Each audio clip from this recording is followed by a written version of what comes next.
Sa hindi inaasahang pagkakataon, ha? Pag minamalas nga naman, no? Mga kaboss, hindi ko po alam kung hindi nga ba inaasahan o insulto ito, mga kaboses. Kasi ito pong former spokesperson, dating tagapagsalita po ng Philippine National Police, ano po, mga kaboses, na si Police Brigadier General Jean Fajardo, mga kaboses, ay itinapon po doon sa Davao City. Ha? Sa Davao City pa, mga kaboses, kung saan po, ang mga tao ay galit na galit sa kanya. Nung panahon pa po nila ni General Torre. Ano po, mga kaboses? Tinawag itong sinungaling. Pinutakti ito ng mga Davaoenos, mga kaboses noon. Si Jean Fajardo. Ngayon ay ipinadala mismo sa teritoryo ng mga Duterte at ni Kibuloy, mga kaboses, mga kababayan. Ito nga ba'y isang reassignment lang o sadyang, mga kaboses, ito ba'y reassignment lang o baka binibigyan na ng challenge ito nga si Jean Fajardo? Ano po, mga kaboses? Kasi may order po, mga kaboses, mga kababayan. Meron pong order mula po sa National Headquarter, mga kaboses, at pirmado po ito ng mga opisyal ng pulisya, mga kaboses, yung reassignment po, mga kaboses, ni Jean Fajardo. Ano po? Ngayon po'y umani po ito ngayon ng samot-sari pong reaksyon. At magbabasa po tayo ng mga komento ngayon, mga kaboses, sa mga reaksyon po ng mga Davaoenos. Ano po? Dito po kay Jean Fajardo. Kasi pupunta na po itong Davao, mga kaboses. Pinadala ng Philippine National Police si Brigadier General Jean Fajardo sa APC Eastern Mindanao. Na nakabase po iyan, mga kaboses, sa Davao City. Standpoint. Sa dokumento o sa papel, mga kaboses, resapo lamang huraw ito. Pero kung titingnan po natin na malaliman, mga kaboses, para po sa akin ay isang para bagang may mabigat na mensahe ang desisyon na ito, mga kaboses. Again, si Jean Fajardo, na dati pong PNP spokesperson, naging mukha ng boses, naging mukha at boses ng pulisya sa kasagsagan po noong kontrobersya ng siege laban po sa Kingdom of Jesus Christ ni Pastor Apollo Kibuloy. Standpoint. Kung na-remember nyo pa po, no? Mga kaboses, yung pag-atake po, ilang weeks po yun. Pinasok po nila, nironda po nila yung simbahan, mga kaboses. Kanila pong ginulo ang Kingdom of Jesus Christ.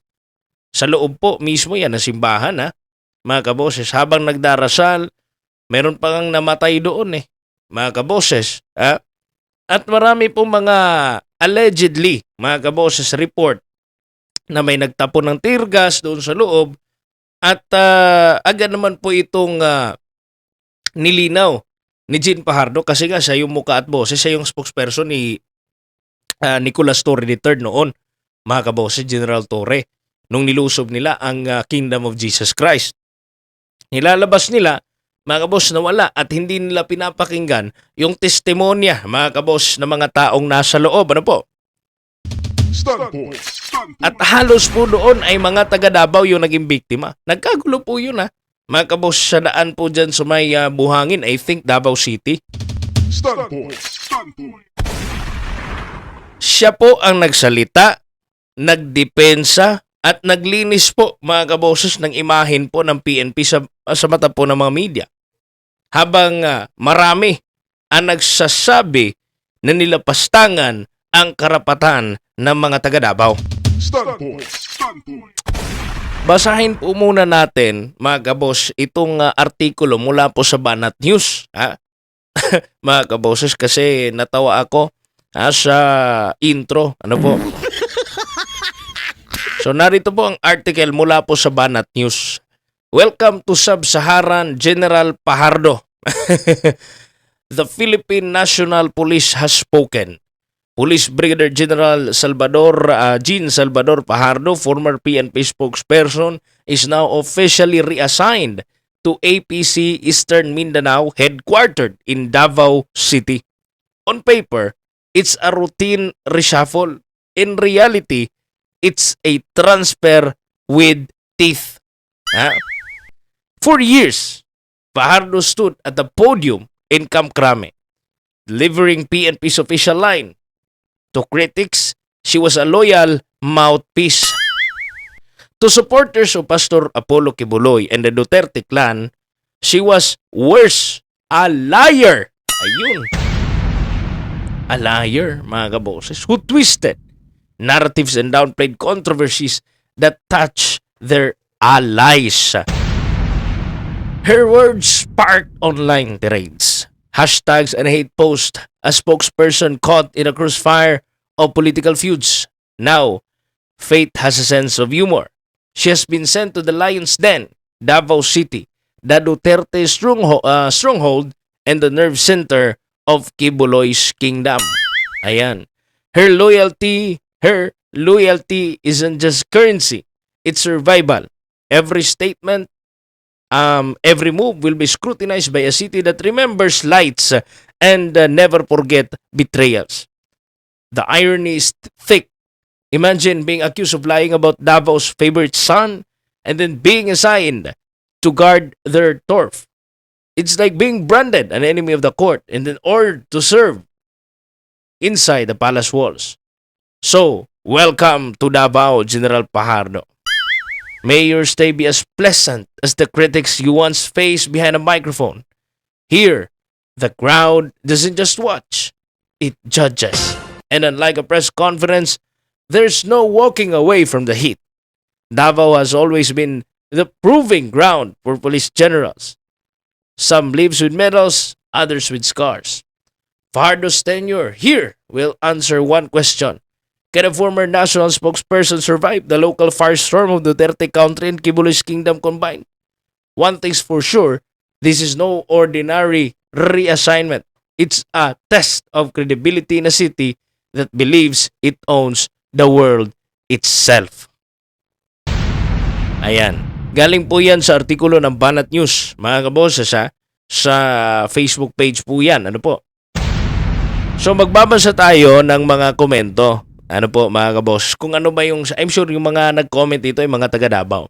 Unahin natin itong comment na ito, mga kaboses. Ayun po dito, ayaw lang kasaag diri sa Davao day kay mabukbukan jud ka. Ibig sabihin, huwag kang mawala dito sa Davao, baka masuntok ka raw. Naku po, grabe naman po kayo. Ito rin, meron pang isa, mga kaboses. Kalbuhin ang bruhang yan, naku po. Napakainit. Ito pang isa, mga kaboses. Deserve na yan. Mirisi, mayabang kasi wala talagang permanent amo, kaya wag masyadong diehard. Ayun rin po ng isa, literal na napatapon. Ito pa, meron pang mas lala. Yari ka ngayon. Diyan ka na matatapos. Sacrifice lamb. May ayun. Yari ka ngayon sa mga kaibigan namin sa Sub-Saharan. Sana si Tourist sa Hulod-Sulo itapon. Di ba? Nakita niyo ang galit ng mga tao, mga boses. Ano po? Hindi lang po iyan. During the time po, mga kaboses, ng pag-aresto po kay former President Rodrigo Roa Duterte ay andun rin si Jean Pajardo, mga kaboses. Nakabuntot palagi kay General Torre, mga kaboses. Ewan ko ba? Bilang spokesperson, ito pong si Pajardo ang nagsilbing voice of power. Tuwing may operation, siya nabibigay po ng press briefing. Maraming netizens at kritiko ang nagsabing siya raw ay tagapagtakip at ginamit ang mikropono para gawing katanggap-tanggap ang pagmamalabis po ng pulisya, mga boses. Sa kaso ng KOJC siege sa Davao, si General Nicolas Torre po ay nasa ground at si Pajardo naman ang nasa harap po ng kamera. Siya po yung sumasagot at nagdidepensa. Habang meron pong tensyon sa komunidad, siya po ang nagbibigay ng naratibo na pumapabor sa aksyon po ng gobyerno. Standpoint. Standpoint. Si Mituta, no?